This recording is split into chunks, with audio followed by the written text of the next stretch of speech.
to replace a bathtub stopper. You're gonna need a small crowbar, a remover tool, hopefully it's this one. If this doesn't work, we'll use this one, and a stopper frame and the stopper. And plumber's putty. This one, the old threaded piece broke off in the frame, so that's why we're replacing this one. So we're gonna take this remover tool, and these fit in between these 4 pieces here. If this is broken also, then you're gonna have to use this one. Yeah.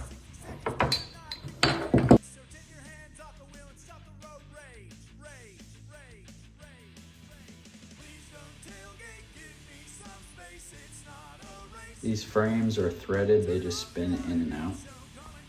This is a 1.5 inch stopper frame, so we're gonna use this one, and it comes with a stopper piece on the top. Also, it came with this rubber O-ring or gasket, but we're putting plumber's putty on it, so this is kind of excessive. We don't really need this. So we're gonna take the plumber's putty here and just take like a piece of it.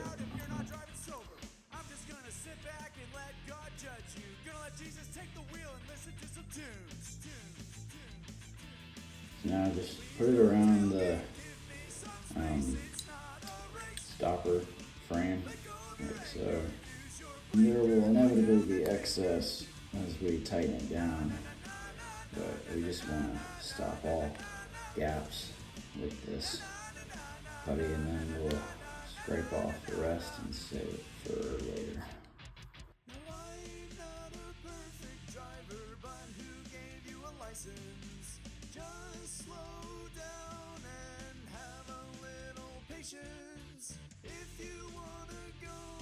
That's tight enough, feels tight enough.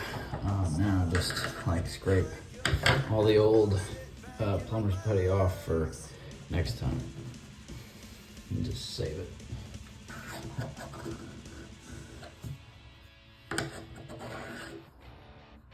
Now this end is threaded also.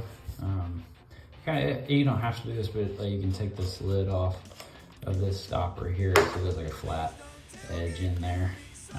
If you take again, you don't have to, but you could take like a flathead screwdriver and just tighten it down like from the top.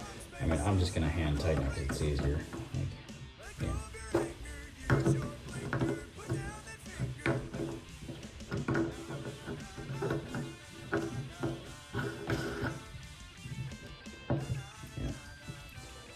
And then to like stop water flow, you just push down on these. All good. Like and subscribe.